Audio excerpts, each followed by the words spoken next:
como estamos en un proceso de evaluación continua, yo les puedo evaluar cualquier momento, puede ser al inicio, en la mitad o al final de la clase. Por eso es importante que estemos no solamente presentes, sino que estemos permanentemente atendiendo. Yo sé que, bueno, de lo que tengo conocimiento, muchachos, ya para el segundo parcial estaremos en la parte presencial. Y ya, entonces, ya también es otra forma de trabajar, sino que acá en la parte virtual siempre hay esa variable de que puede ser que cualquier ratito de estos nos, nos despistamos o nos vamos de la clase. Me ha pasado. Les comento, en una materia de programación, el semestre anterior estábamos dando una clase y sucede que por ahí hice una pregunta general y no me van a creer, creo que de 35 o 36 alumnos estaban presentes 8. Entonces, para validar si era cierto o no, pues ese rato hice un ejercicio. Y en realidad solo estuvieron presentes 8 personas. Y claro, ¿no? Eso ya era recurrente en ese curso en específico. Y claro, al final los resultados, porque hicimos 4 pruebas en clase, ¿sí? Y obviamente habían personas que no presentaron ni una sola, ¿no? Entonces, y por eso les digo que mejor es estar pendientes, no solo en mi materia, y además que ya para el segundo parcial es un hecho de que ya regresamos, porque por ejemplo, ahorita ya el personal administrativo y direcciones ya están trabajando en la facultad. Entonces, lo más probable, y de hecho, ¿no? Ya Ciencias de la Salud empieza después del feriado del 2 de noviembre. Empiezan ellos y luego sigue el siguiente dominio es ingenierías y ahí vamos nosotros. Entonces hay que estar un poquito pendientes también de esa parte, muchachos.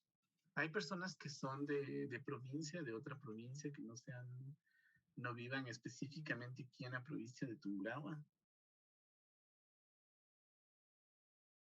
Bueno, creo que todos somos de aquí, ¿no? Bien. Listo, muchachos. Sin embargo, como les digo, hay que estar un poco pendientes ya de las disposiciones generales que nos vayan a dar y de cómo vamos a trabajar en dependencia de ello, ¿no? Listo. Entonces, vamos a hacer un pequeño recuento de lo que estábamos hablando en la clase anterior, un poquito. Estábamos conversando acerca de este famoso modelo OSI, que tiene una analogía bastante parecida a lo que es el modelo TCP/IP, ¿no? Este modelo TCP/IP, lo que habíamos hablado era que a pesar de que el modelo, ¿no es cierto? El modelo OSI solo se queda en ser un modelo. Bueno, dentro de todos los que se pudieron implementar, el modelo TCP/IP fue el que más se ajustó a los parámetros que sugiere este tipo de modelo, ¿no? Entre ellos tenemos la capa de acceso a red, internet, transporte y aplicación, cada uno con sus funcionalidades en específico y también componentes que se van estructurando dentro de cada uno de estos elementos. Por ejemplo, aquí me quiero solamente acotar algo. Hoy en día yo creo que como nunca antes, el tema de la seguridad es un tema muy, muy, muy importante que tiene que ser considerado. Lastimosamente yo veo, y si ustedes se dan cuenta, por lo menos acá en Ecuador, en los últimos años se han dado eh, una serie de ataques, no solamente a organizaciones públicas, a privadas. Se han atacado, por ejemplo, a pequeñas, grandes empresas. Entonces, el tema de la seguridad es un aspecto que tiene que ser considerado de manera prioritaria 1A en lo que es no solamente en las organizaciones, sino en la parte de las formaciones en este caso, de los centros de estudio como universidades, eh, centros técnicos, y también generar una cultura. Yo creo que también todo eso va por una cultura de educación general a la ciudadanía que tiene acceso a las tecnologías. Entonces, no sé si a ustedes les pasa, pero generalmente nosotros, eh, ya la experiencia, ¿no es cierto? Generalmente cuando estamos accediendo a determinados sitios, yo les pongo un ejemplo. Cuando uno está accediendo a un sitio y se quiere descargar un software que es pago, pero que supuestamente el software es gratuito, y a uno le aparece como por lo menos unas 5 opciones para descargarse el software. De esas 5 opciones, apenas una es la que funciona, ¿no es cierto? Y las demás generalmente son páginas que llevan a publicidad, a spams y muchas de ellas incluso a virus. Entonces, por eso es importante como yo les hablaba, no solamente es un tema que se lo debe tratar a nivel de lo que son los centros de educación superior, que tiene que obligatoriamente profundizarse ahí, pero yo creo que también va por el tema de la cultura informática en la sociedad. Entonces, a mí, por ejemplo, me parecía algo, no sé si ahora todavía se lo sigue haciendo, ya no sé si ustedes lo han visto, pero, por ejemplo, había unos programas que iban de la mano con unos proyectos que lo hacía la gobernación del Guayas y el municipio de Guayaquil, que ellos lo que hacían era, bueno, las personas que quieren estudiar o formarse, y de hecho este proyecto se llamaba Formarse, lo que hacían era darle materiales a ustedes, o sea, le daban su librito, le daban su material para que estudie, y todas las clases la pasaban por televisión. No sé si alguna vez alguien vio eso.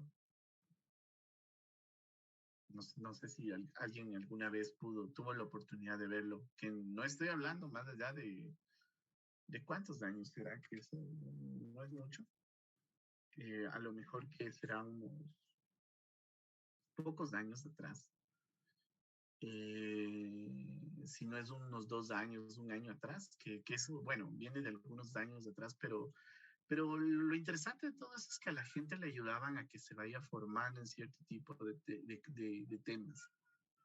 Y yo siempre digo, ¿no? O sea, debería por lo menos la parte de comunicación, el uso de radio, de televisión, deberían orientar mucho también a lo que es la educación de la población. Y a mí me parecía muy, muy interesante ese proyecto porque era una forma en que no solamente las personas que no tenían acceso a un sistema de estudios podían capacitarse en temas en específicos, sino que era una forma también de generar una mayor cultura en determinadas temáticas de la sociedad. Entonces yo pienso que este tipo de proyectos, por ejemplo, podría servir mucho para enseñar a las personas, a los niños, a los adolescentes, a las personas que de pronto no terminaron sus estudios, pero que hacen uso de Internet, por ejemplo, de entender, por ejemplo, cuáles son en este caso, las pautas que podrían tener ellos para la navegación. Porque miren que muchos de los casos de hackeos que se hacen a nivel nacional es precisamente utilizando bueno, y a nivel mundial es utilizando la ingeniería social, ¿no? Entonces, generalmente con técnicas como phishing, técnicas, por ejemplo, como, ahí se me va el nombre de unas técnicas de los keyloggers, no sé. Hay muchas formas en que pueden vulnerar la información de las personas. Es importante también que la comunidad sepa que en caso de que eso suceda, por ejemplo, hay las últimas reformas que se hicieron al COIP, al Código Integral Penal, aquí en el Ecuador, que son las leyes sobre las cuales se juzgan los delitos. Por ejemplo, hay leyes que penalizan lo que es el robo de información. Entonces, ¿Por qué es importante todo eso? ¿No? Porque mientras la sociedad se vaya culturizando, vaya aprendiendo más, y cuando digo de culturizar, no hablo de que somos, o sea, no quiero que se vea como que estamos diciendo que la sociedad es ignorante, ¿no?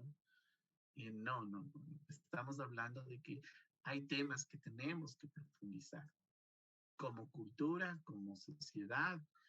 Por ejemplo, es muy triste también, y hay que ser, no sé si ustedes tienen hermanos, tienen sobrinos, o ustedes mismos, cuando pasaron por el colegio, los contenidos informáticos en las escuelas son muy escuetos. Entonces, a los niños desde abajo se les debería enseñar de diferentes cosas. Cosas que les ayuden y que ayuden, que cuando ustedes lleguen, por ejemplo, a la universidad, haya ya un cierto tipo de cultura informática muy, muy buena.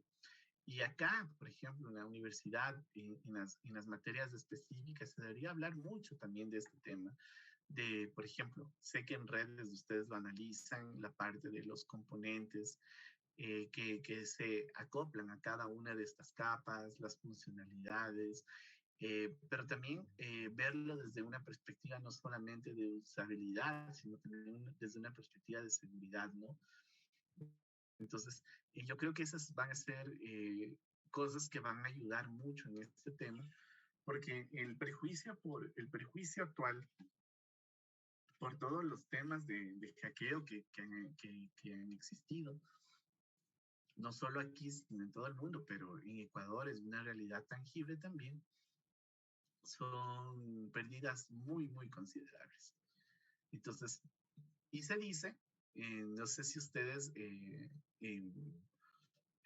dentro de sus lecturas o dentro de las cosas que ustedes escuchan, hay un reportaje que le hacen la semana anterior a Bill Gates y él dice que la próxima guerra o la próxima, perdón, discúlpame, no la próxima guerra, la próxima crisis mundial que se va a dar, o sea, así tan fuerte como fue lo de la pandemia, la próxima crisis mundial que se va a dar es por el robo de información y hackeos de sistemas que son considerados como importantes en cada uno de los países.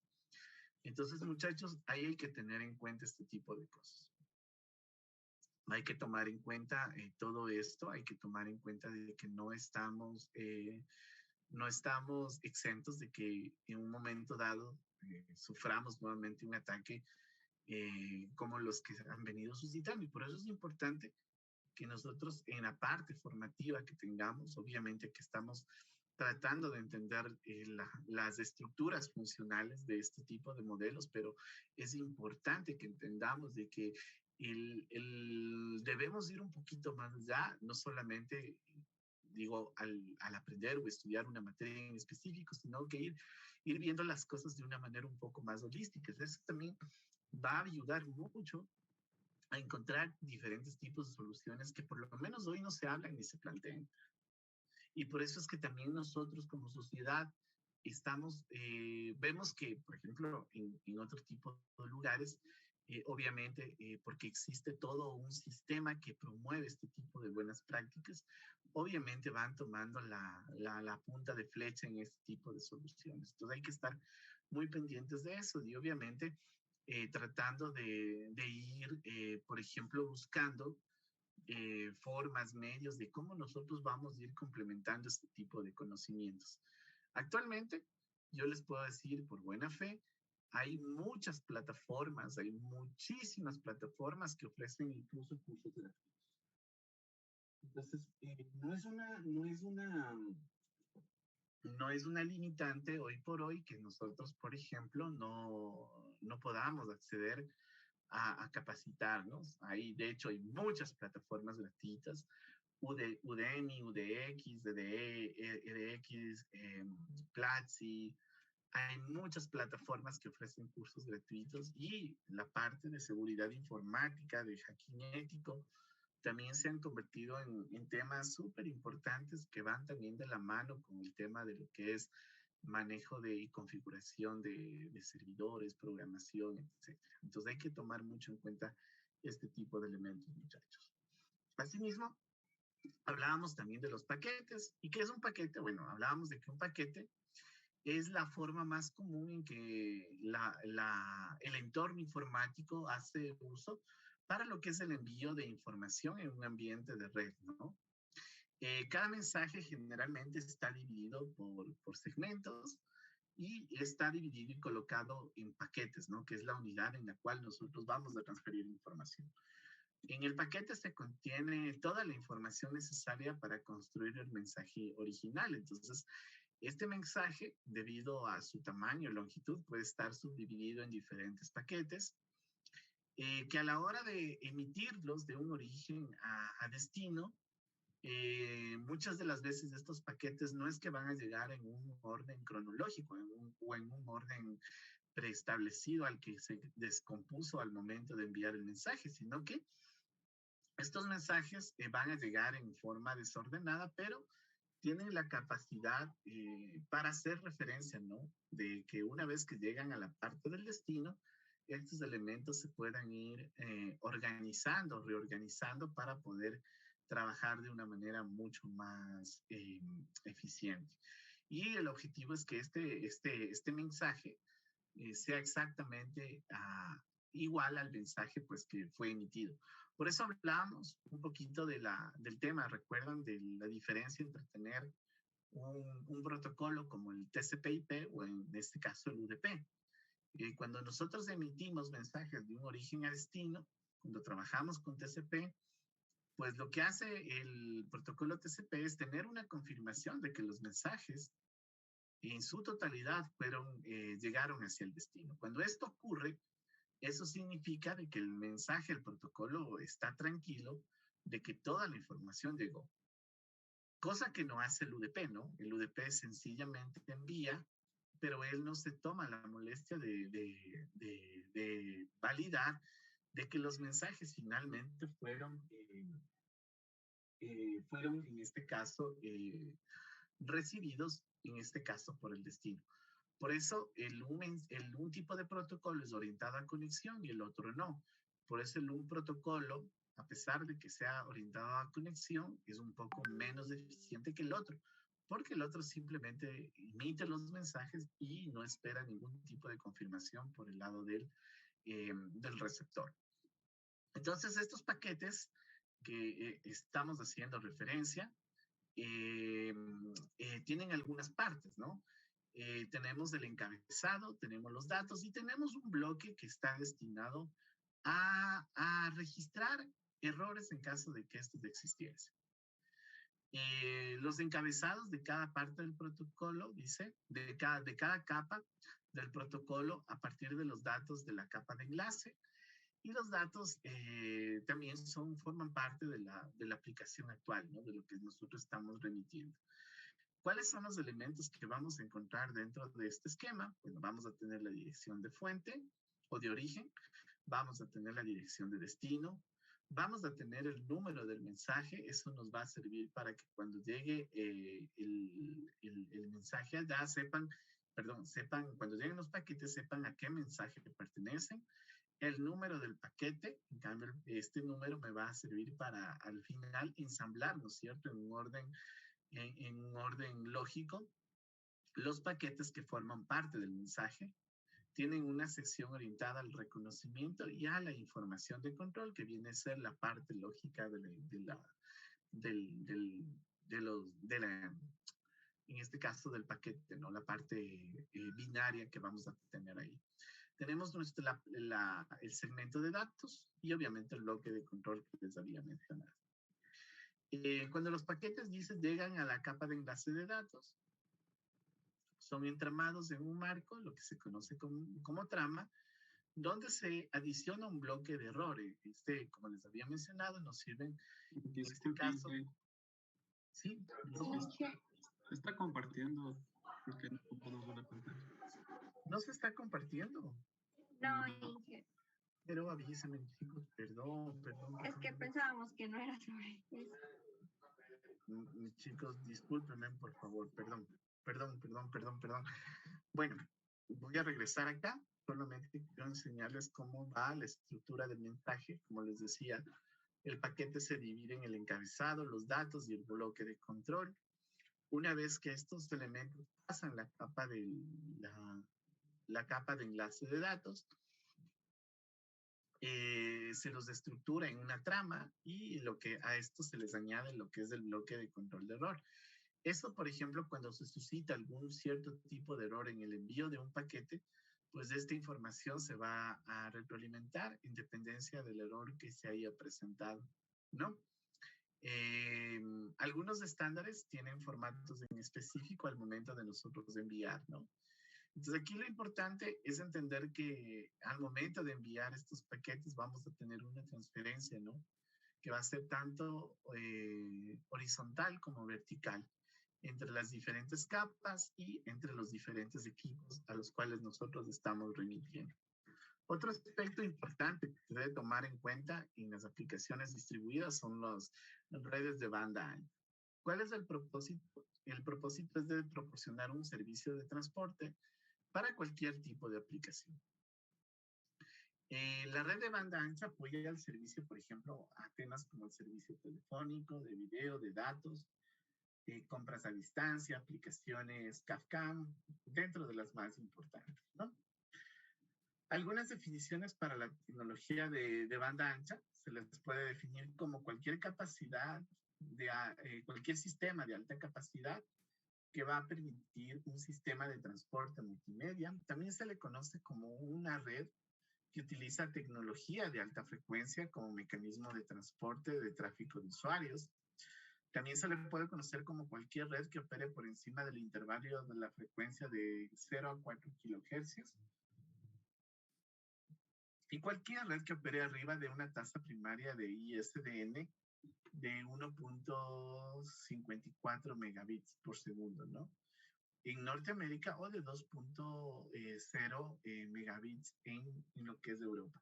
Recordemos que dependiendo las zonas en las que nos encontremos, las frecuencias de transmisión son diferentes. Y esto, por ejemplo, sucede lo mismo en la parte celular, ¿no? Es por eso que algunos teléfonos tienen bueno, hoy un poco eso ya no es tanto el problema, pero antiguamente con los primeros celulares smart que se tenían, el problema era que muchos de ellos venían configurados o construidos para una banda en específico, ¿no? Por eso es que no sé si ustedes han visto que cuando alguien compra un teléfono en el exterior, lo primero que uno pregunta es que si este teléfono que uno adquiere está homologado para el Ecuador, ¿no? Cuando habla homologado, precisamente es este tipo de frecuencias que tienen que estar, que deben cumplir, en las cuales los teléfonos trabajan, a los cuales están asociados las operadoras, ¿no? Entonces, un poquito esto como retroalimentación cuando estamos hablando no solamente de redes, ¿no? Sino de banda ancha, sino también de las redes celulares al momento de trabajar. Dentro de las redes de banda ancha, las tecnologías más populares es la tecnología ATM, que es el modo de transferencia asincrónico. Este famoso ATM está basada, dicen los esfuerzos del estudio 18 del I2T al desarrollar el BSDN para lo que era ya la transferencia de mensajes de voz, video y datos de alta velocidad en redes públicas, ¿no? Entonces, el propósito de ATM era proporcionar una red con multiplexión y conmutación de alta velocidad, de bajo retardo, para ayudar en la transferencia de cualquier tipo de información que sea del usuario, obviamente, tomando en cuenta las nuevas tecnologías que tenemos hoy en día, ¿no? Aquí algunos datos técnicos de esta red ATM. Hablábamos de que la ATM permite segmentar y multiplexar el tráfico de usuario en unidades pequeñas llamadas celdas. Cada celda va a tener 53 bits.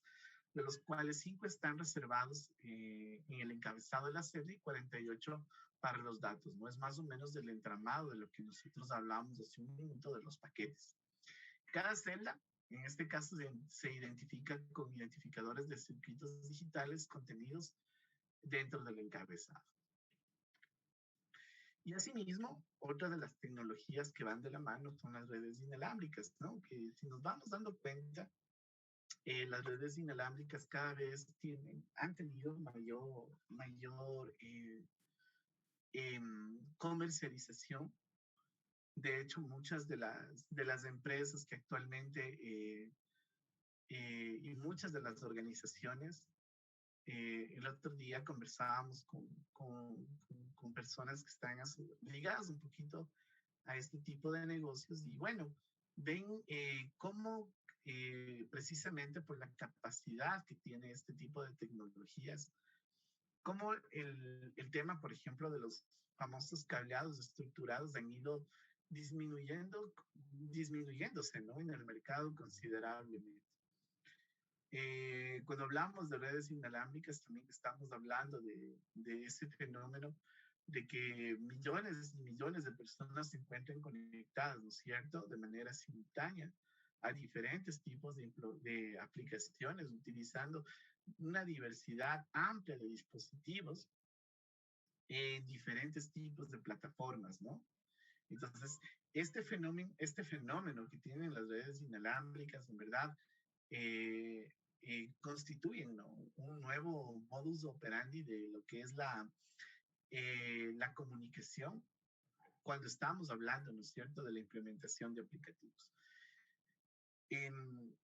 Si ustedes se fijan, es tan así que a cualquier lugar que nosotros vayamos, nos damos cuenta de que en el lugar que estemos generalmente existe una red inalámbrica en la cual nosotros nos podemos conectar. No sé si ustedes en algún momento han ido, por ejemplo, yo qué sé, vayan caminando o párense en algún lugar de la ciudad. Si ustedes habilitan su Wi-Fi en búsqueda de redes, donde ustedes se paren, van a encontrar que existen diferentes tipos de redes que están ahí, ¿no? Como trabajando de manera ahí presente, colaborativa. Y nos damos cuenta que esto es un fenómeno que se viene dando en los últimos años, ¿no? Y obviamente hay tecnologías que vienen atrás de ella, que obviamente en los próximos años estaremos viéndolas implementadas, como en el caso de las Wi-Fi, ¿no? Esto también tiene que ver mucho con el auge de la telefonía inalámbrica y los servicios de mensajería, ¿no? Y hablábamos la clase anterior de que en algún momento aparecían estos famosos mensajes, estos servicios de mensajes entre operadoras de celular. Y previo a WhatsApp recuerdan el tema de los BlackBerry, con el BlackBerry Messenger, que uno tenía que pagar ese servicio para comunicarse con cualquier persona que tenga un BlackBerry. Fue algo muy novedoso, hasta que, obviamente, como recordamos, el mismo hecho del aumento de uso de redes inalámbricas, la mejora en anchos de banda, el hecho de que tengamos equipos móviles que soporten las tecnologías que menciono, aparece WhatsApp y WhatsApp viene a romper el mercado. WhatsApp le quitó el mercado que, no sé si ustedes recuerdan de Line, de la aplicación de Line, se llamaba Line, así como línea. Había una aplicación que hacía algo parecido a lo de WhatsApp, ¿no? Pero obviamente WhatsApp llegó a ser mucho más fuerte, ¿no? Y sucumbió prácticamente a muchos mercados, como el mercado que tenía BlackBerry.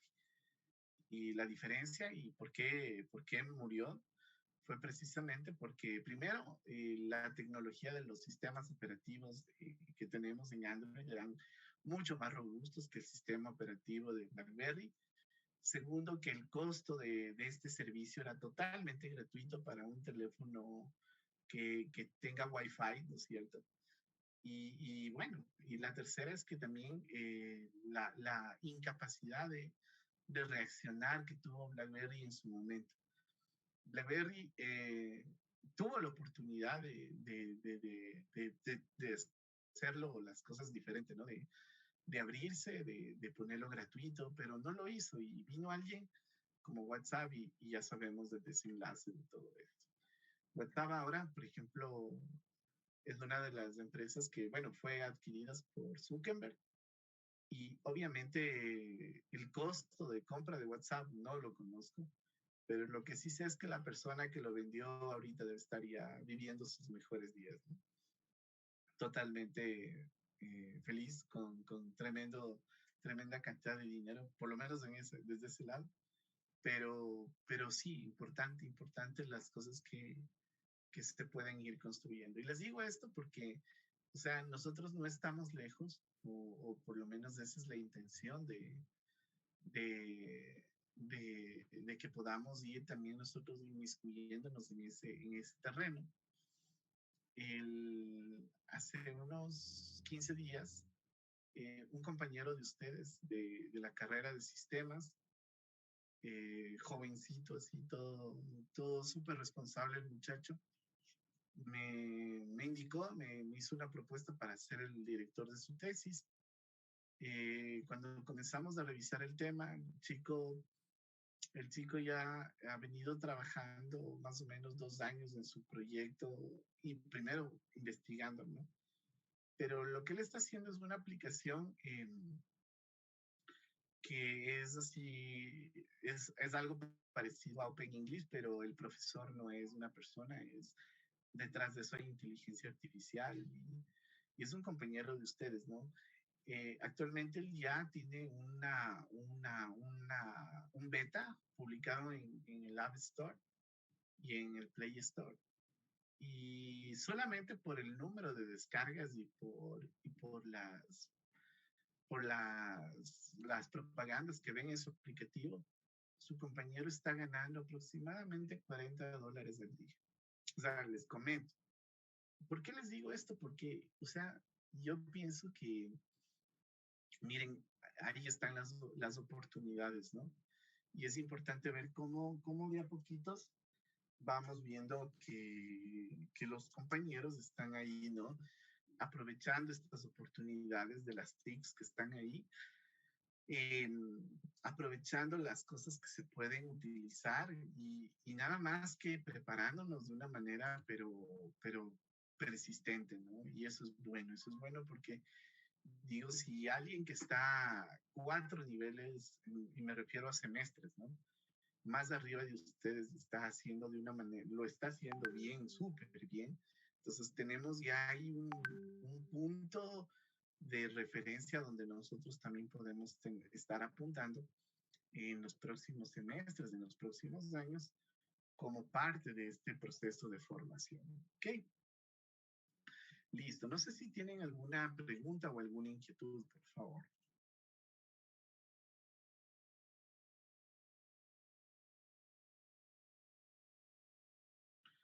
Bueno, yo voy a hablar con él, con este chico, para que en algún momento ojalá podamos tener la oportunidad de conversar y de poder un poquito hablar sobre estos temas, ¿ok? Estábamos hablando también, permítame por aquí, la clase anterior, empezamos a hablar un poco acerca de las arquitecturas. Y este tema de las arquitecturas es un tema muy importante. ¿Recuerdan? ¿Hasta qué parte habíamos visto el tema de arquitecturas? Me parece que vimos hasta la peer-to-peer, ¿no es cierto? ¿Sí? Sí. Ajá. Habíamos visto algo de applets. Habíamos conversado un poquito de estos applets, que eran aplicaciones que se corrían en el escritorio. Generalmente, quien utilizaba mucho esto era Java. Java era uno de los promotores de este tipo de tecnologías, tomando en cuenta de que para aquellos días no habían plataformas que eran 100% orientadas a la programación, ¿no es cierto?, de la parte web como hoy sí lo hace JavaScript. la interacción de con los elementos HTML, pues habíamos mencionado que los apples de Java eran aplicaciones que se las hacía como de escritorio, pero que podíamos correr sobre el runtime de los navegadores. Eso consigo, bueno, tenían algunas cosas interesantes, porque por primera vez se podía llevar cierto tipo de componentes hacia la parte web, donde se podían interactuar, ¿no es cierto? Sin embargo, una de las principales restricciones que teníamos era el tema de seguridad, ¿no? Porque eran aplicaciones que se podían definir como aplicaciones poco confiables. Dentro de ellas, les había mencionado también el tema de ActionScript.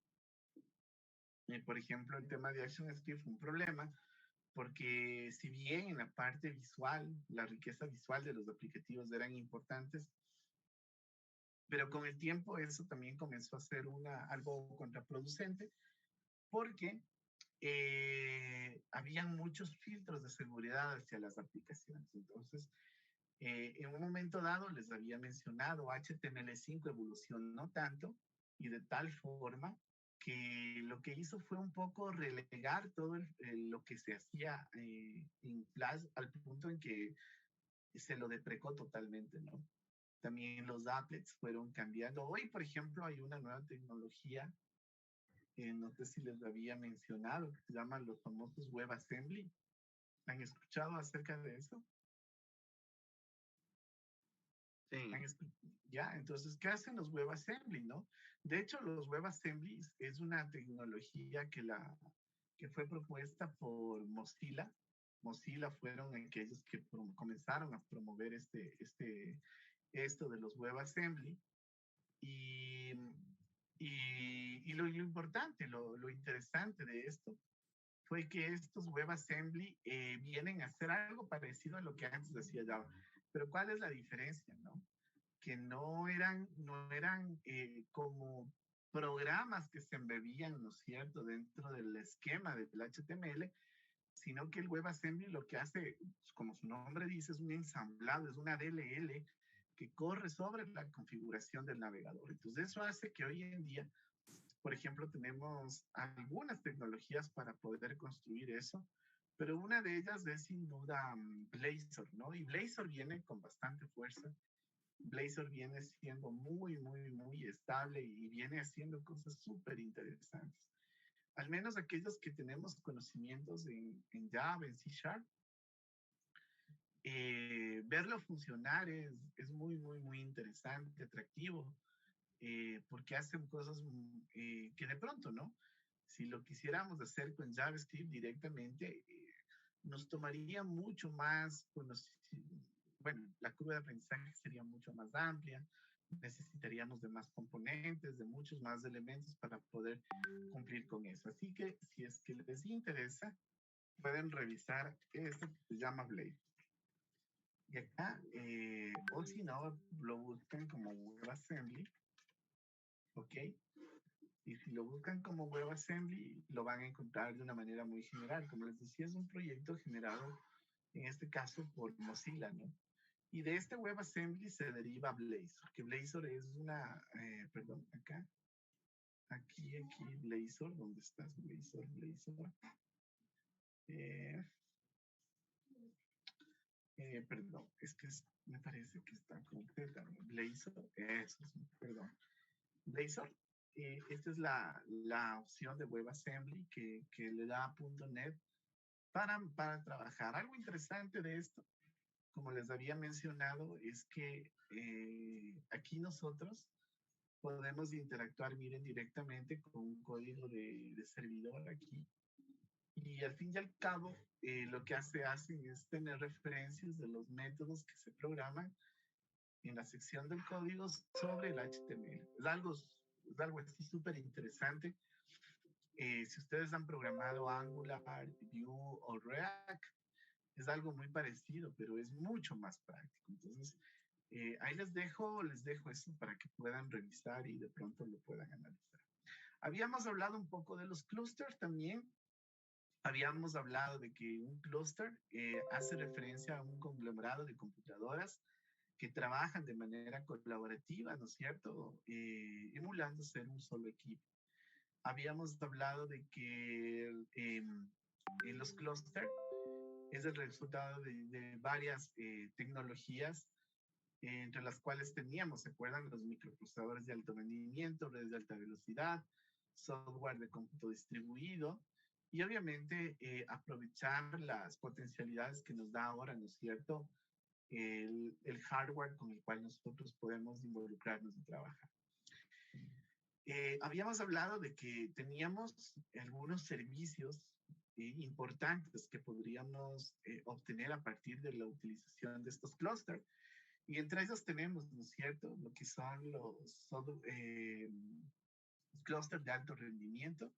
Podemos tener clúster de alta disponibilidad, podemos tener clúster de escalabilidad y podemos tener clúster de balanceo de carga. De aquí va a salir un trabajo que yo me imagino va a ser un trabajo que va a tener una mayor ponderación para este parcial. De la otra semana, la siguiente semana, les diré ya cuál es el trabajo para que puedan trabajarlo, ¿no? Habíamos hablado también que el clúster típicamente respecto a la rapidez y disponibilidad, se espera que un clúster sea más económico que el uso de computadoras individuales. Y obviamente tiene que ser así porque bajo esta perspectiva, la idea es aprovechar al máximo de recursos, ¿no es cierto? Yo les hacía el otro día a unos compañeros, les decía, miren, casi nosotros vamos acá a la parte de rendimiento de un equipo. Por ejemplo, mi equipo actualmente está trabajando. Tengo de CPU menos del 20, o sea, tengo el menos del 20% utilizado. De memoria tengo utilizado el 50%. De disco tengo igual, ¿no? No tengo ahorita procesamiento y en espacio también está siendo utilizado menos del 50%. Entonces, si yo me pongo a pensar esto, todas estas partes que yo no ocupo, obviamente cuando yo hago un clúster, la idea es comenzar a trabajar, o sea, de manera colaborativa. Y es ahí donde, por ejemplo, nosotros vamos a encontrar mejor rendimiento, ¿no es cierto? Y la idea es optimizar al máximo de todo este tipo de recursos, ¿no? Más de lo que haríamos trabajando con equipos unitarios. Básicamente los clústeres pueden ser homogéneos, semi-homogéneos y heterogéneos. ¿Cuándo un clúster es homogéneo? Cuando todas las computadoras tienen la misma configuración de hardware y sistema operativo, es decir, cuando los equipos son iguales, ¿no? Tenemos software, clústeres semi-homogéneos cuando las computadoras tienen diferente rendimiento, pero guardan similitud con respecto a su arquitectura y sistema operativo. ¿Sí? Entonces aquí, por ejemplo, podríamos hablar de computadoras que tienen diferentes tipos de tecnologías, pero que guardan, ¿no es cierto?, similitudes con su arquitectura y con la parte del sistema operativo. Y también tenemos clústeres heterogéneos, básicamente es cuando los equipos son diferentes tanto en hardware como en software. Dentro de la parte de arquitecturas también encontramos lo que son las computadoras, las arquitecturas en grid. ¿A qué hace referencia el cómputo en grid? Es un paradigma del cómputo distribuido frecuentemente usado para indicar una infraestructura de gestión de recursos distribuidos que se centra básicamente en un acceso coordinado a los recursos informáticos de manera remota. Estos recursos de cómputo son conectados desde múltiples localizaciones hasta alcanzar una meta en común. Y a diferencia del cómputo en clúster, que se le conoce como cómputo en grupo o en racimo, el cómputo en grid tiene que ser más heterogéneo y disperso geográficamente. Es decir, aquí vamos a encontrar que los elementos que conforman este cómputo en grid van a estar físicamente separados y también van a ser estructuralmente muy diferentes. Estos grids son usados generalmente para una variedad de propósitos, pero también pueden haber grids especializados para trabajos en específico. Los recursos que son integrados por una infraestructura en grid son típicamente plataformas de cómputo dedicadas a supercomputadoras de alta gama o clústeres de propósito general. Algunos autores se ubican este antecedente del cómputo en grid al sistema de tiempo compartido Multics. Ese era un sistema que fue desarrollado hace años atrás. Sin embargo, este concepto ha sido modificado o ha sufrido transformaciones debido a la cantidad de usos y obviamente de generalizaciones, perdón, de especializaciones que se le puede dar ya en sí al objeto de estudio de estos bits. Entonces es como cuando nosotros, por ejemplo, estudiábamos la carrera de sistemas, ¿no? Una persona que estudiaba sistemas, en teoría, era una persona capaz de que cuando se gradúa, estudiar, por ejemplo, bien una carrera de redes o trabajar, ¿no? En un ámbito de redes, en un ámbito de software, en un ámbito de base de datos, en un ámbito, yo que sé, de seguridad.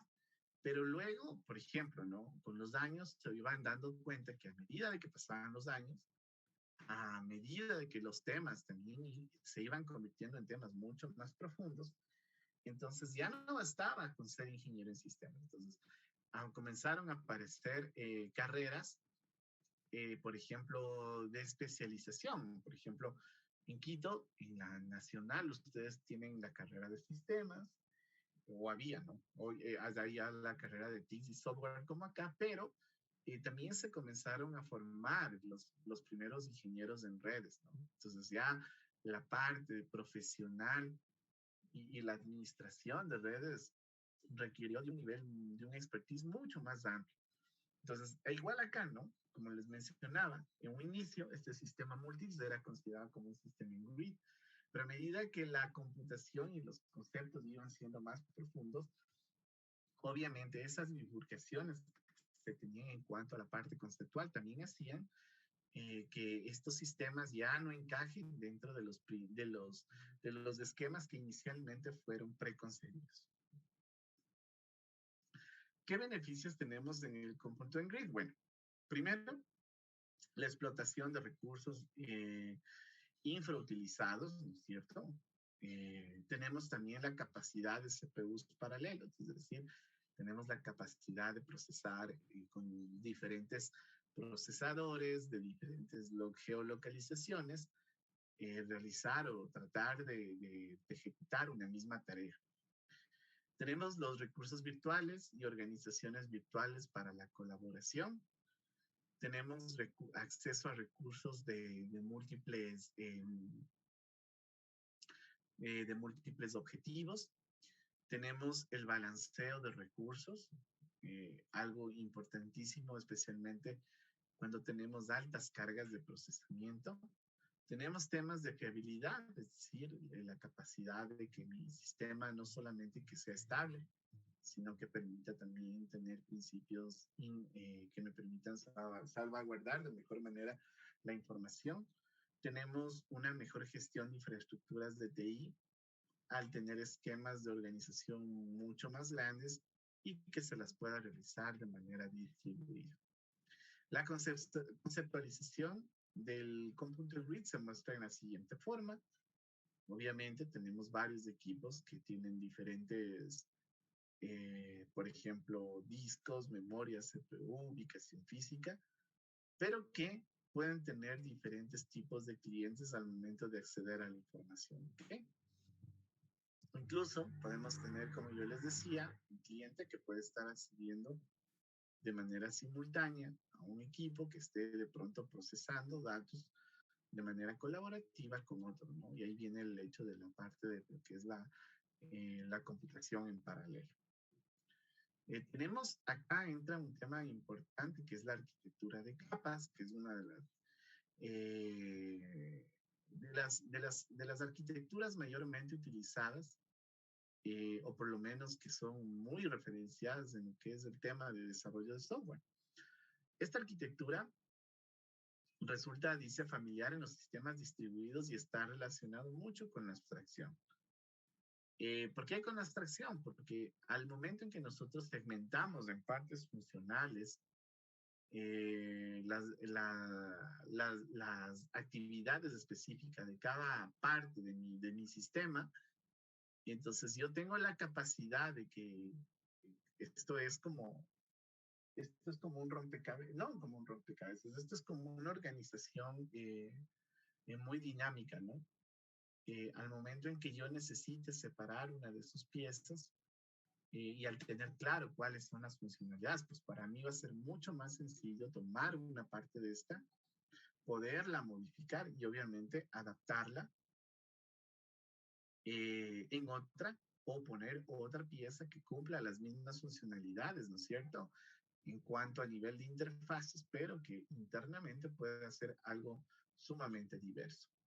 Con este enfoque, un sistema complejo, dice, puede ser dividido en cierto número de capas, donde las capas superiores hacen uso de los servicios ofrecidos por las capas inferiores. Y aquí, por ejemplo, se cumple un principio de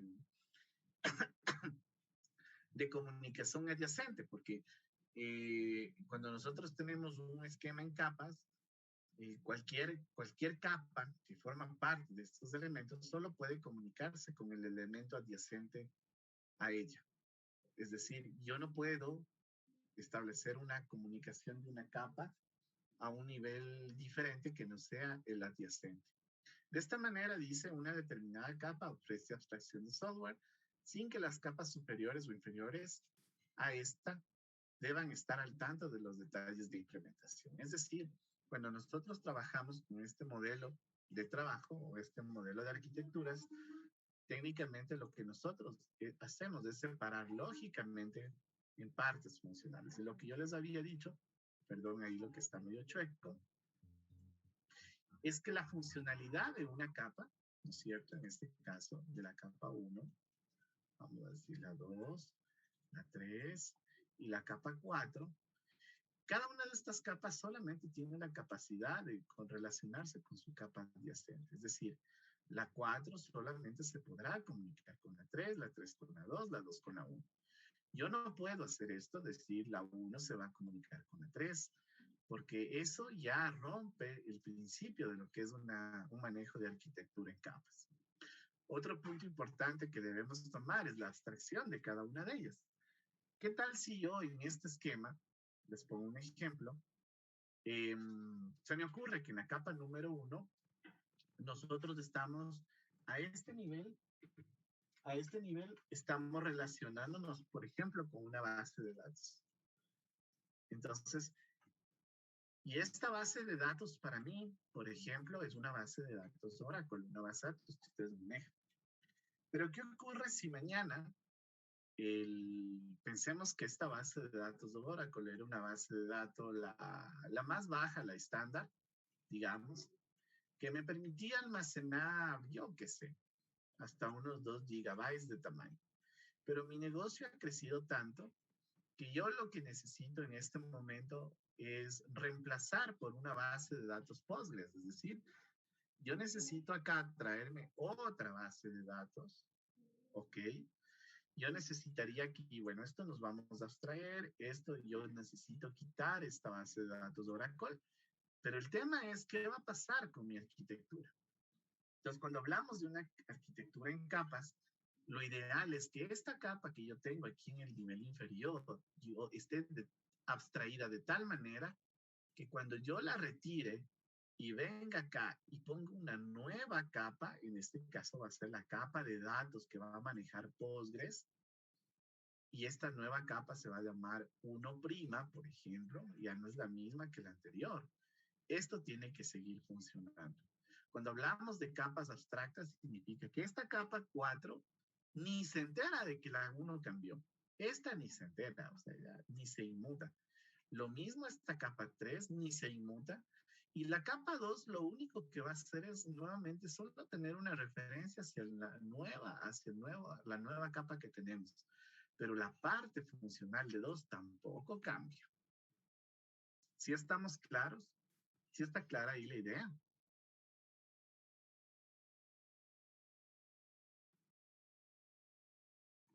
Sí. ¿Sí? ¿Me escuchan ahí? Sí, Inge. Ya, perfecto.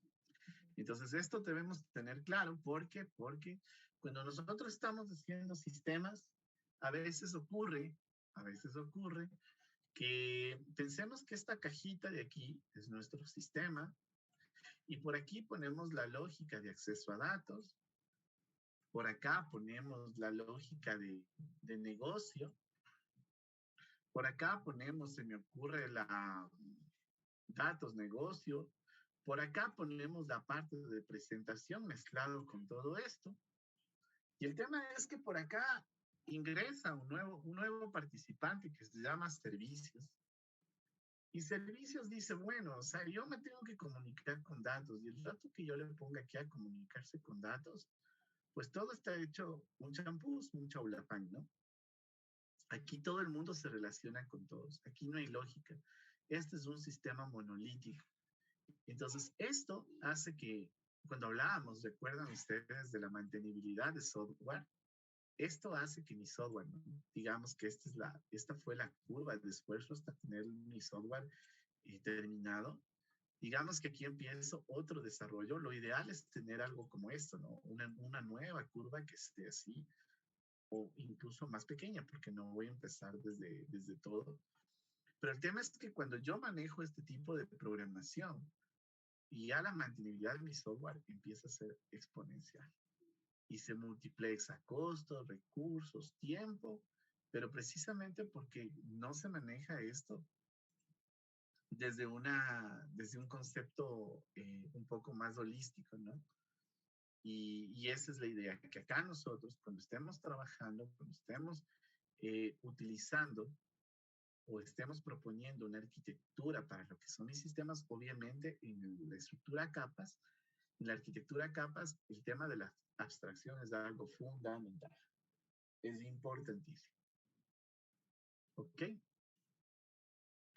En el caso de los sistemas distribuidos, los servicios se van a organizar de una manera vertical como capas de servicio, lo que les había manifestado. Un servicio distribuido puede ser proporcionado por uno o más procesos del servidor, que en este caso van a interactuar con los procesos del cliente para tener una visión de todo el sistema coherente de los recursos del servicio en cuanto a lo que son las peticiones y las respuestas. Un sistema distribuido está principalmente estructurado por los siguientes elementos, lo que tiene que ver la plataforma, lo que tiene que ver el middleware y lo que tiene que ver la aplicación y servicios. Entonces, aquí básicamente, miren, en la parte de la plataforma, aquí podemos ver que en este caso, en este componente, nosotros vamos a tener todo lo que tiene que ver con el sistema operativo y todo lo que tiene que ver con la parte de comunicaciones.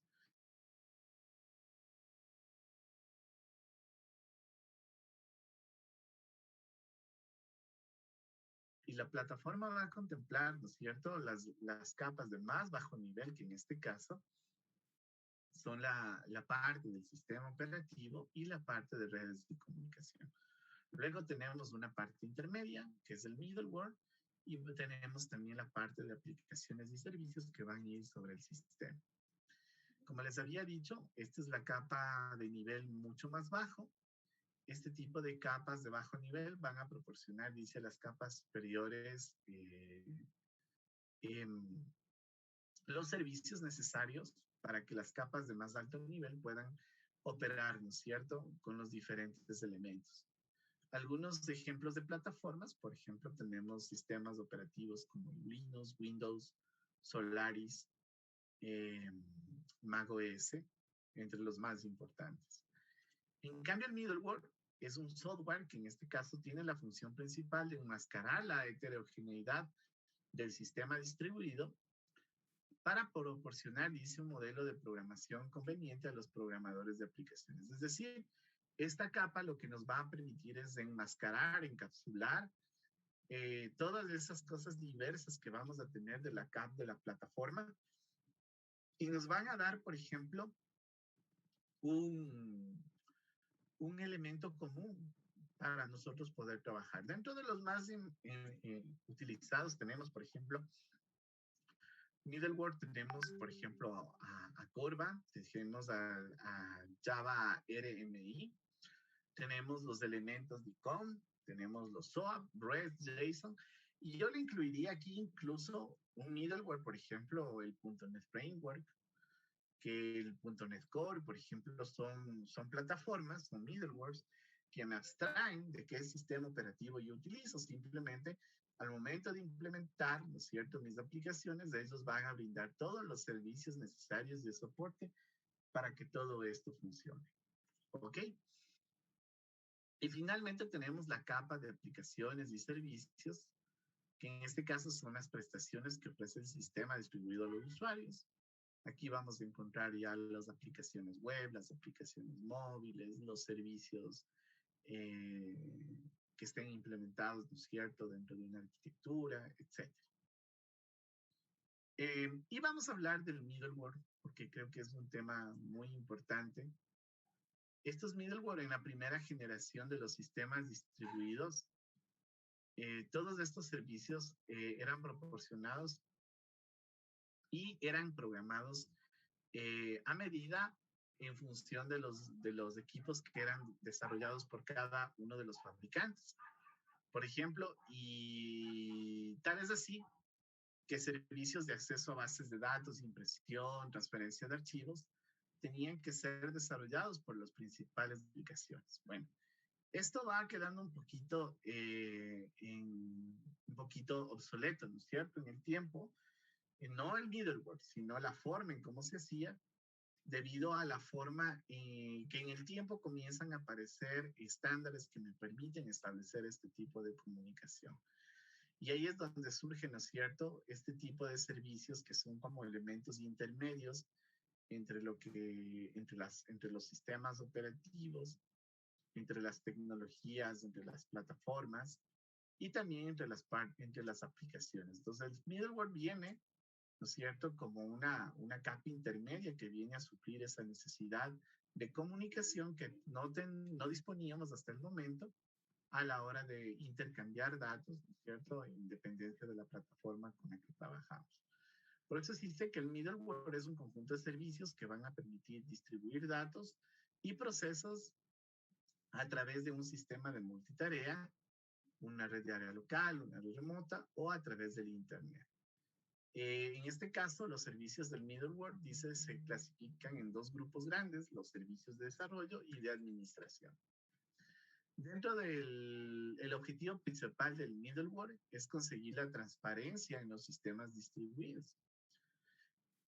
¿Por qué? Porque a través de esta transparencia podemos ofrecer la capacidad de solicitar y recibir de manera transparente información en el sistema, y también liberamos un poquito a los diseñadores y a los administradores de los aplicativos de problemas que se derivan a partir de la conversión, ¿no es cierto?, o esta transformación explícita que se tiene que hacer de los datos en dependencia de la plataforma en la cual se esté trabajando.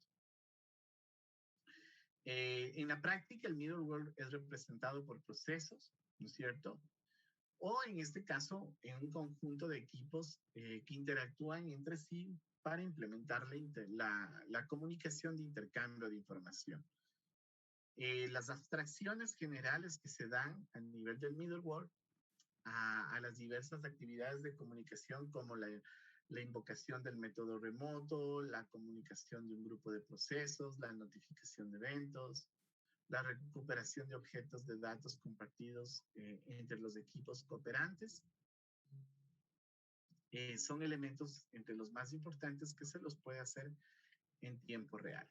Entonces, como les decía, aquí nosotros tenemos un middleware que va a permitir intercambiar o gestionar todas estas tareas, estos procesos, tomando en cuenta de que no necesariamente vamos a tener la posibilidad de estar trabajando en un solo equipo, sino que podemos tener varios equipos que van a trabajar de manera colaborativa y que van a permitir que este intercambio de información se lo pueda hacer.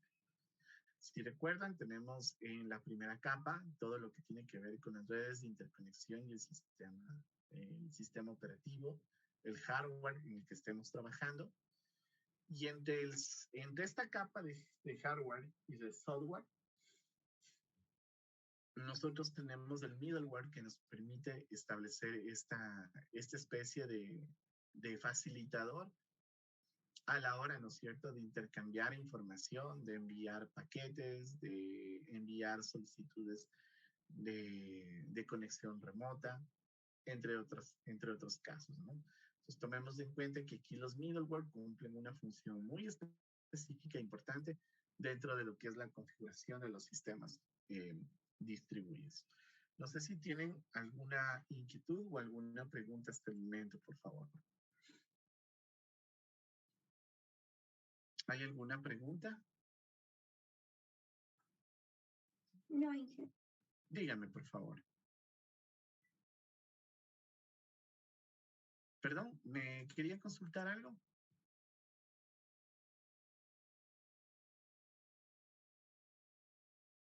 Bueno, ok, vamos a continuar si no hay preguntas, pero me gustaría que nos tomemos unos 5 minutitos, por favor, 5 minutitos para poder empezar con el siguiente tema, ¿ok? Entonces, por favor, por reloj, 5 minutos y empezamos. Son 5:16, 5:21, por favor. Gracias, Inge. ¿No? ¿Qué es un hilo? Es un proceso aparte que funciona de manera síncrona, por ejemplo, el programa principal. Ya, sí, perfecto. Ahí hay algunos temas importantes que acaba de decir su compañera. Primero, verlo como un proceso independiente. El hilo siempre va a ser un proceso independiente. Otro tema importante, ya vamos a ir analizando, es que los hilos nos permiten optimizar recursos, que un hilo también puede ser dependiente o también puede ser independiente. Entonces, ¿y por qué la importancia de los hilos de ejecución? Porque, bueno, nosotros generalmente, y les digo esto, que cuando estamos haciendo programación estructurada, generalmente nosotros estamos basándonos en procesos síncronos, ¿no? Y ese es otro tema que tocó su compañero, el tema del tema del asincronismo. Cuando hablamos de un proceso sincrónico, ¿no? Hablamos de un proceso sincrónico cuando este proceso puede ejecutarse o podemos ejecutar tareas de manera paralela.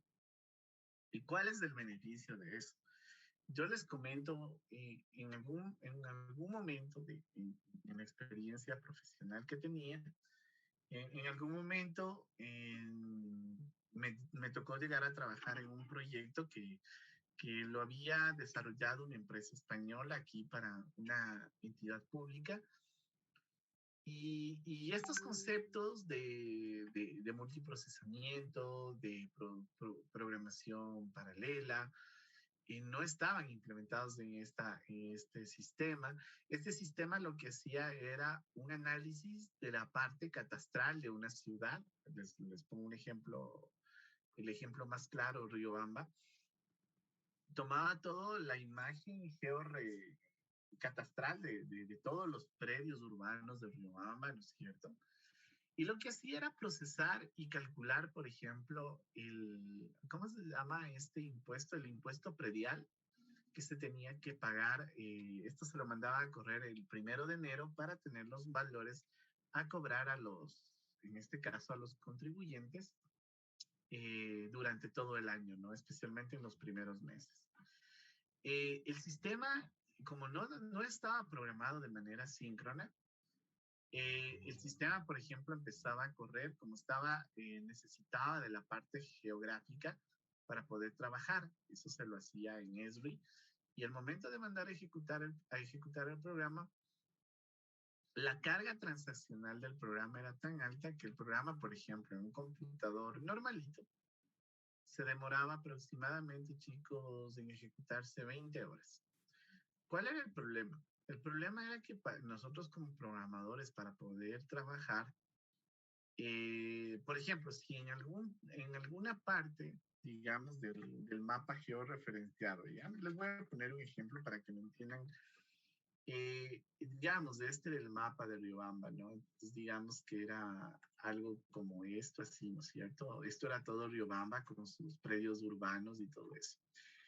Entonces, aquí, por ejemplo, Riobamba estaba estructurado de esta forma, ¿no? Con toda una de los predios urbanos, es decir, ahí está el límite de su casita, ¿no es cierto? Pero imagínense, esto era una cosa tremenda. Pero supongamos un caso como los que les menciono. Supongamos que este era el predio. Esto era hecho, uno de estos elementos que están aquí es esto que pongo acá. Supongamos que este predio estaba así dibujado por el cartógrafo. Y el cartógrafo aquí, si se fijan que en esta esquinita, aquí yo no le terminé de unir, si se fijan ahí, para que lo puedan ver, si lo ven aquí. Aquí yo no lo terminé de unir. Como aquí, por ejemplo, si se fijan ahí tampoco lo terminé de unir. Supongamos que este era un error del cartógrafo. El problema era que este programa, al momento de empezar a trabajar, en hacer todo el proceso se demoraba 20 horas. El problema era que usted no podía tomar en cuenta cuál era el error hasta que mandaba a ejecutar. Es decir, el software funcionaba, la parte del software bien, la parte de programación, software adaptarse a estos procesos GIS para poder hacer los cálculos. Y cuando esto no estaba, por ejemplo, cerrado, era un error. Si es que esto se demoraba 5 horas, pregúntenme a mí cuántas compilaciones máximas podría yo tener a la semana, chicos. ¿Cuántos debugs? Apenas 5 a la semana. Y cuando íbamos gratis del sábado, 6 debugs. Imagínense hacer una corrida de esto, 6 corridas por semana máximo para poder ir encontrando los errores. Entonces era muy, muy frustrante esto. Aparte de que cuando se mandaba a correr, si este era el computador, ¿no es cierto? Este era el computador, la pantalla se quedaba bloqueada. ¿Han visto cuando sale este mensaje? La pantalla técnicamente se bloquea y sale, no responde y se queda como medio de color transparente, blanquisco. ¿Sí lo han visto? Ya, este programa se quedaba exactamente igual, así hasta que pasen las 20 horas de ejecución del software. Esto se quedaba así, 20 horas bloqueado. O sea que usted lo que llegaba era, en el mejor de los casos, montar en una máquina, mandar a correr, y en otra máquina también mandar a correr para ver si es que cuál terminaba primero o ir validando y seguir programando con otro equipo. Bueno, esto que les menciono era algo que nos sucedía a nosotros, algo que se tenía que trabajar, que se lo hacía, pero precisamente porque aquí no había un proceso, ¿cómo les digo?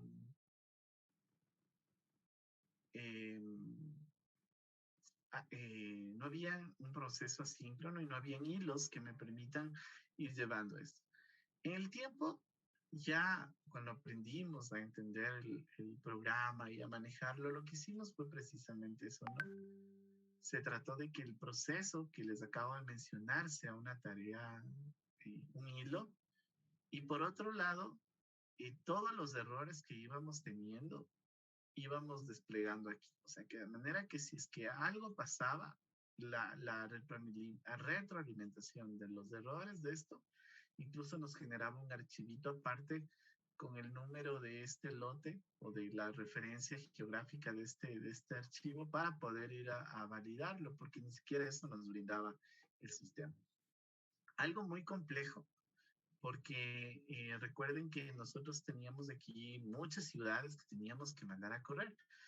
Y todo dependía de la parte cartográfica también, porque si mañana, digamos, supongamos, no pongo un ejemplo, Dayanara mañana, la mamita de ella dice, bueno, la mitad del terreno para usted y la otra mitad para su hermano.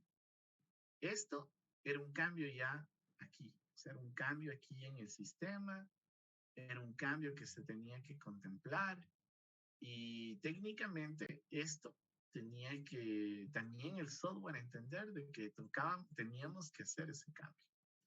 Bueno, todo este tipo de cosas se tenían que contemplar. Era un software sumamente complejo de manejarlo, de programarlo. Imagínense, trabajaba con Esri.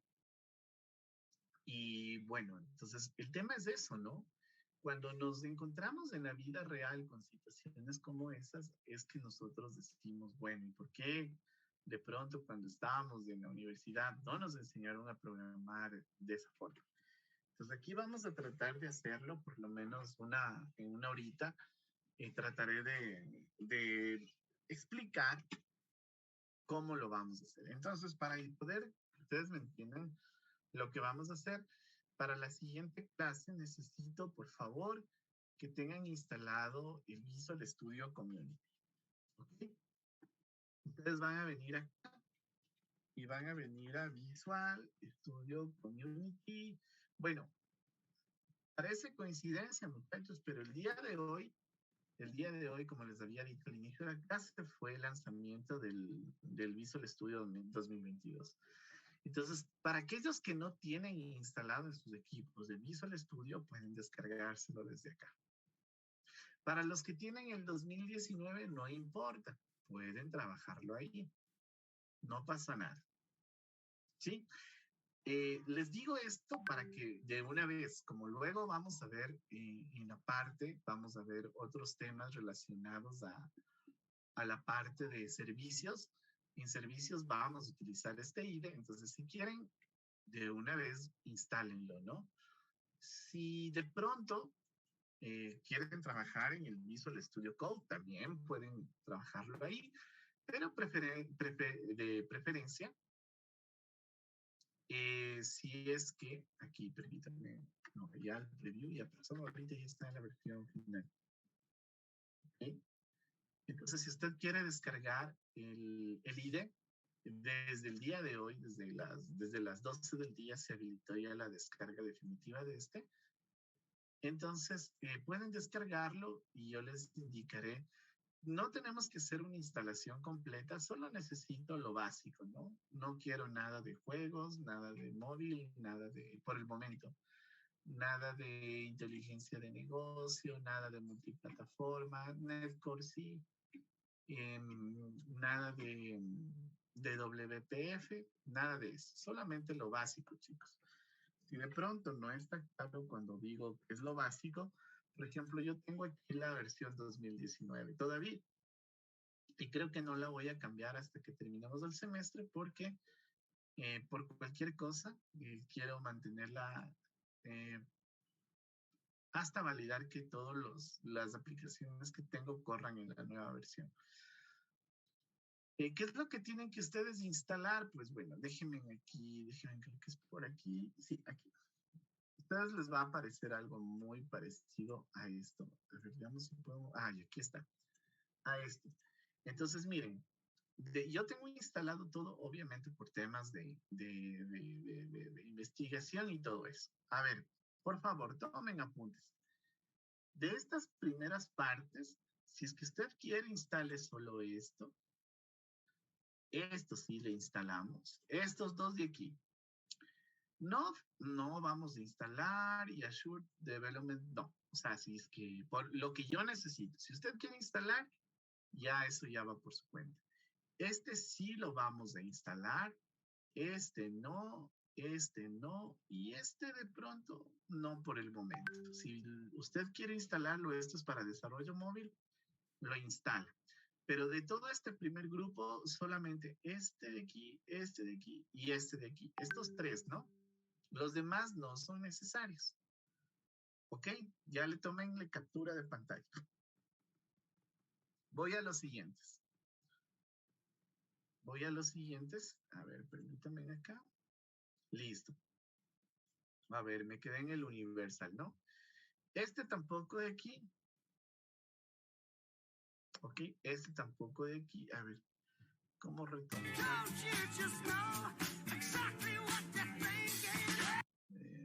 No sé. A ver, nuevamente aquí. Este de aquí no.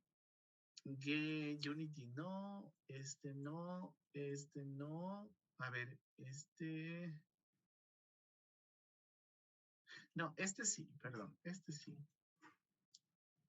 Perdón. Este de aquí sí le vamos a instalar. Este de aquí sí. Este sí.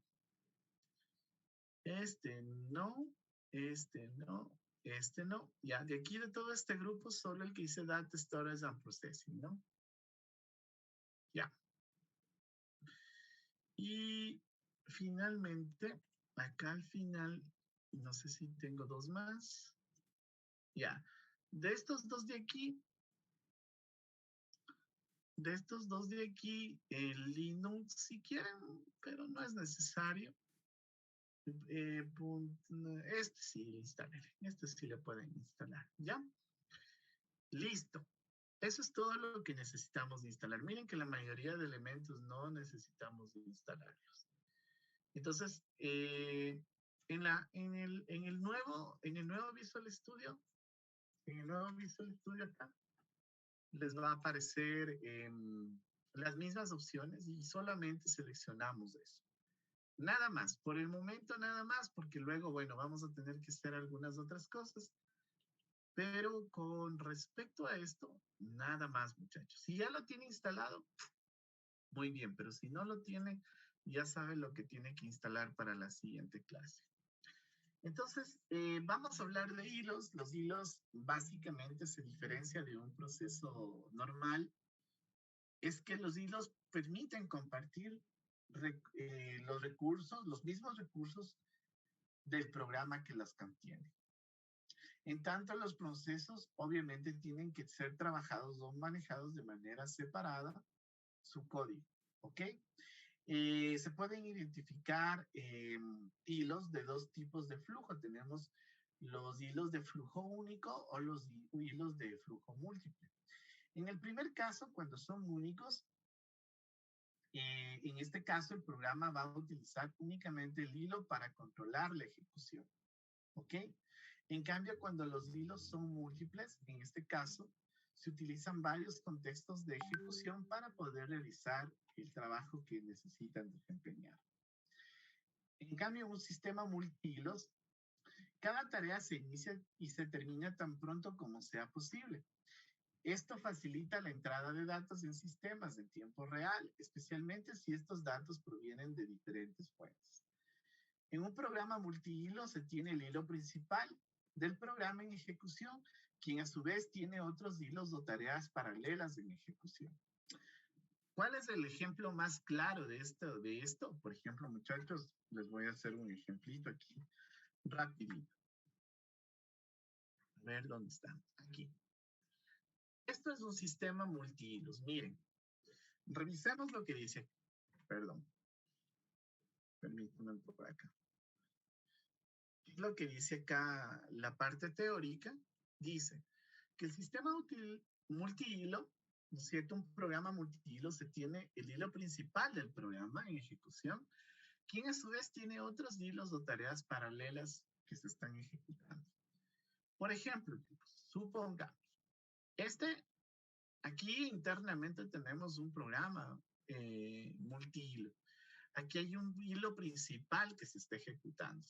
Por ejemplo, yo voy a poner aquí, se me ocurre, voy a poner aquí el valor de la compra, que sea, yo que sé, $200. Y le voy a poner aquí, yo que sé, el IVA. En este caso va a ser el 12%. Entonces, yo le voy a poner aquí, si es que aquí nosotros de esto, ¿no es cierto? Yo le pusiera aquí como un total a pagar.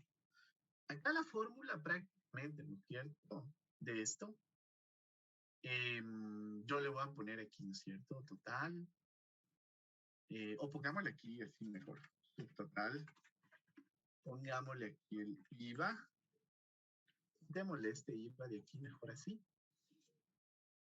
el IVA y el total a pagar.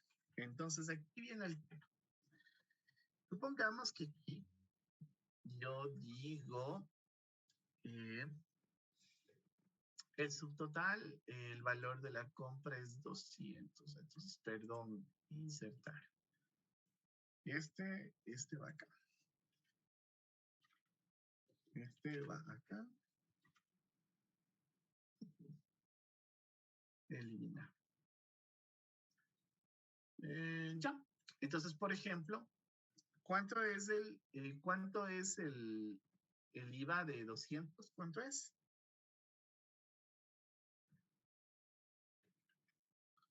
24, ¿no? Entonces, sí, podríamos quitar este también.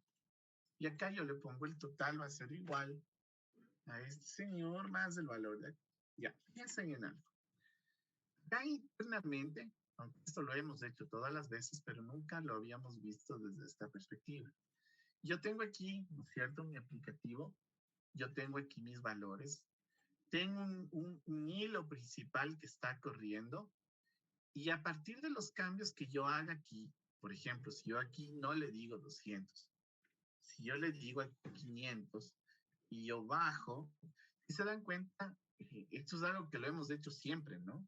Los valores que dependen de este valor se comienzan a actualizar. Pero miren algo interesante.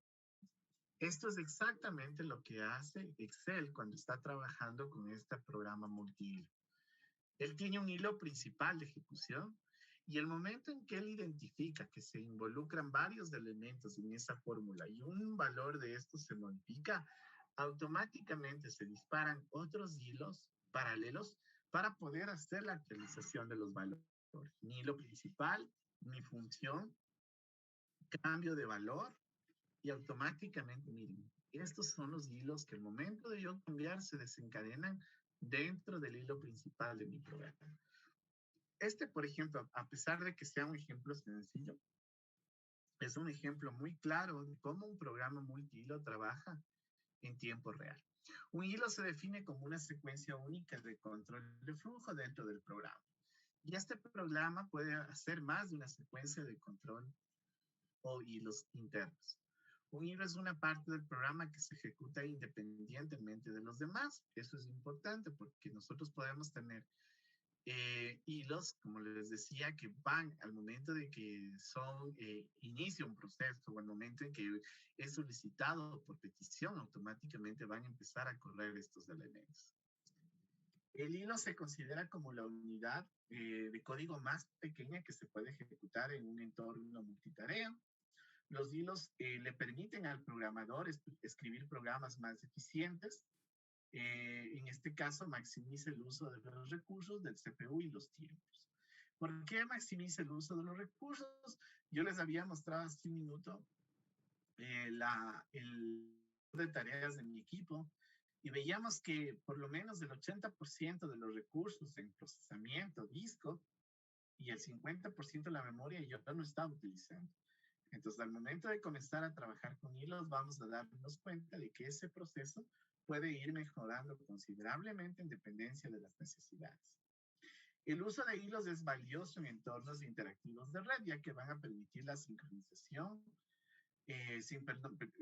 sincronizar la diferencia entre la velocidad de transmisión con las de procesamiento, ¿no? En este caso, la velocidad en el manejo del sistema de archivos para lectura y grabación siempre va a ser más lenta de lo que nosotros utilizamos en la velocidad de procesamiento de datos. En este caso, cuando tenemos procesos que se demoran más, ¿no es cierto?, al momento de realizar una acción, el manejo y el uso de hilos siempre van a ser pertinentes y súper importantes al momento de manejar este tipo de actividades. Aparte, permiten acceder a los recursos del tiempo libre de la CPU mientras se realizan otras tareas. Lo que yo les decía, si mi CPU no está siendo utilizada al 100%, los hilos siempre van a ayudar, ¿no?, a que estos procesos estos recursos puedan ser utilizados de una manera mucho más óptima. Dentro de esta estructura de procesos, de hilos, siempre vamos a encontrar, en este caso, a los elementos clientes. Por ejemplo, en un sistema distribuido, el cliente es el elemento que solicita y usa el servicio, ¿no es cierto?, que en este caso va a proporcionar la funcionalidad específica, o en este caso nos proporcionará siempre algún cierto tipo de información o dato. El cliente tiene una postura proactiva. ¿Por qué proactiva? Esto quiere decir que está trabajando en una tarea en específico y cuando necesita otro dato, pues lo que hace es invocar al servidor para hacer ese tipo de petición y obtener lo que se requiere. Generalmente es por medio de la aplicación cliente que el usuario permite tener un diálogo o un acceso hacia la parte del sistema.